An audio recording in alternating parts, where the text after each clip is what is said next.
Anybody else pick the calluses?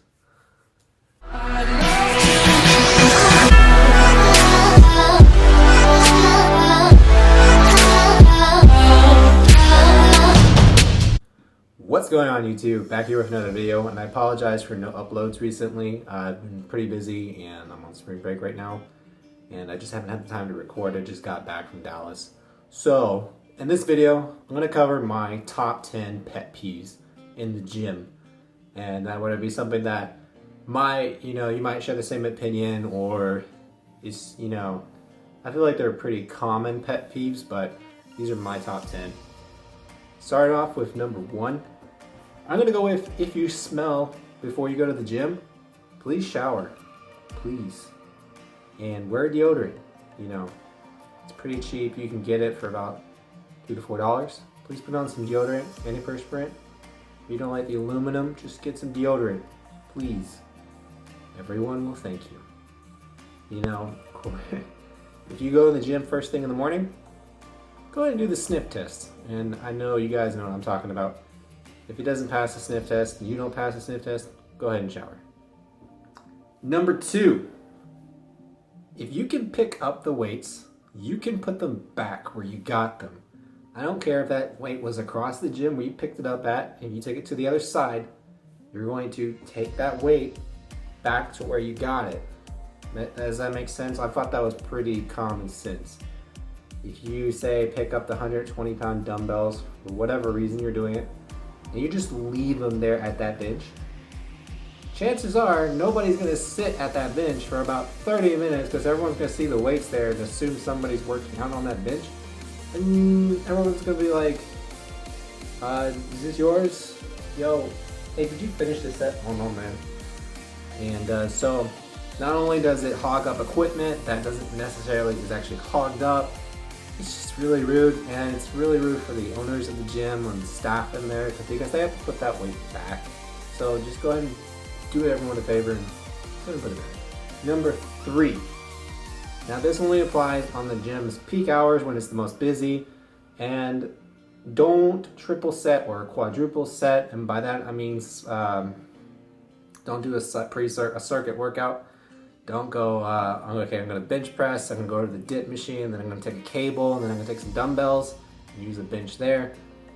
If it's busy, it's not the time for that. Go earlier in the morning or later at night when the gym's not that busy.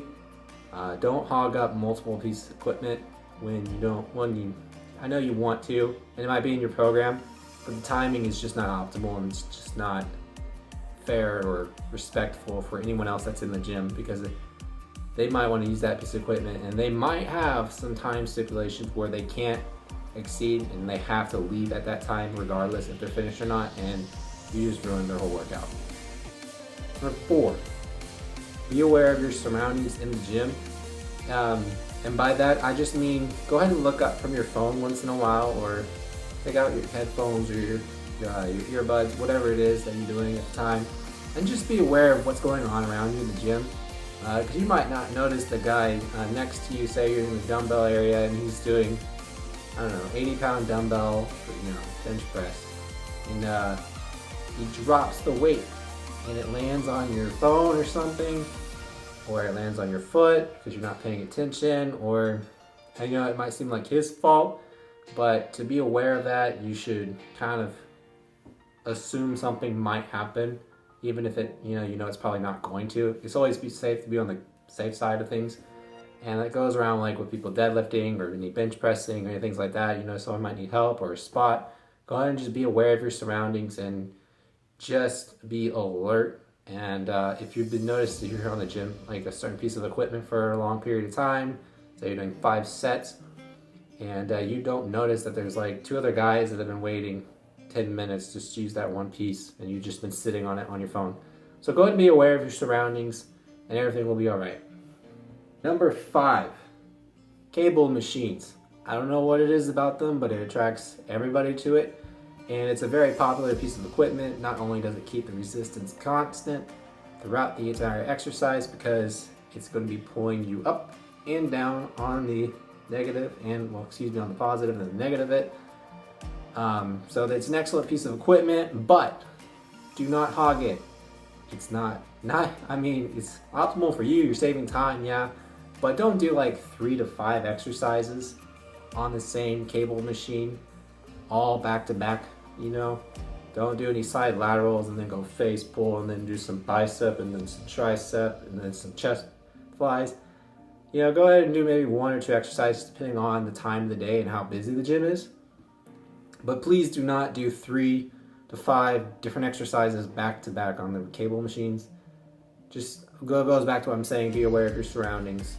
And if anyone else wants to use that, go ahead and let them use it. Number 6, if the gym is really busy and you're using a popular piece of equipment, say it would be a lat pull down, and your gym only has like 2 or 3 and they're all being used, and you notice someone else is waiting on the lat pull downs, go ahead and take out your headphones or your earbuds, whatever you're doing, and ask that person if they want to work in with you. Not only is that beneficial for you because during your rest time, that's when they can go, but you know, you might strike up a conversation, you might make a friend, you might learn some things. So it's always nice to ask people if they want to work in, just be a little social, and it's just a nice thing overall to do. Number 7, this one goes without being said, that everyone started basically the same. You know, you might not have started the same size or height or whatever it may be, but everyone, when their first time in the gym, they walked in going, I have no idea what I'm going to do, but I'm probably going to bench press, and I'm probably going to do some deadlifts, sort of, kind of, not really squat because that one sucks. And you know, nobody knows what they're really doing unless they actually studied it really extensively before they started. So, and when I say everyone starts from somewhere, don't just knock someone off their grind or make fun of them or point at them going like, what is that idiot doing? Because chances are you were that idiot 2, 3, whatever, how many years ago you first started. Everyone starts from some point, whether it be with the 10-pound dumbbells or it is the 25, 35, whatever. You're all there for the same reason. It's to improve your life, get better physique, get in there, make some gains, lose some weight, whatever your goals are. Everybody's in there for the same reason, and that justifies no reason to make fun of anyone in there. So be nice to everybody, and they'll be nice back to you. This one, number 8. I know I said it earlier, when you're working with someone, talk to them, be social. That's fine, but to an extent, don't loiter like around the machines or any of the equipment if it's busy or it's not.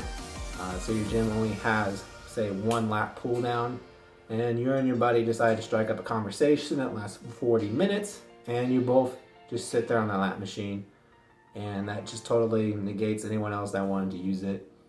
So again, be aware of your surroundings, and it's okay to be social in the gym, but just be aware of what you're doing and the people around you. Number 9, if somebody asks you to spot them, they're probably not going to ask you to spot them a certain way. Everybody likes to be spotted a little bit differently. Some people like the assistance, say for example bench press. Some people like it when your hands are on the bar, helping them with the press, and especially when they're struggling with it, they like the assistance. Other people just want you there as a last resort, and they want to grind that last rep as much as they can, and they'll probably want you as a last resort, and in that case they'll probably say, okay, help, or something like that, because those people, they won't say anything to you, but if you have your hand on the bar the entire time and you're assisting them throughout almost all their reps, chances are they're going to be really upset with you or just never ask you to spot them again. And they're probably going to be mad for the rest of the day going, that idiot, I totally had it. I could have got that last rep, yada. And so go ahead, if somebody asks you to spot them, ask them how they like to be spotted, because everybody's a little bit different, like I said. And last but least, number 10, do not be obnoxious, especially if you're lifting heavy weight and then you're screaming as loud as you can. You're making all these loud grunt sounds. You know, that's fine. Personally, it doesn't bother me when people grunt or make heavy breathing or scream at a rep. But I'm not everybody, and I know it could be somebody's pet peeve. And not everybody wants to hear you going, doot, doot, doot. You know, if you sound like a night after Taco Bell, don't be obnoxious. Just, again, Number 4, very important. Always be aware of your surroundings. It's probably annoying to some people. It might help you get those reps, but let's be real, you didn't always do that. And just be nice. There you have it. That is my top 10 pet peeves at the gym. If you have any pet peeves that I left out, feel free to leave them in the comments below. Any suggestions you have for future videos, go ahead and leave them down below. If you like what you saw, please subscribe, like, dislike if you didn't. But if you do, please leave a comment. Tell me why, so I can think constructive criticism. And as always, I appreciate the feedback. Thanks for watching.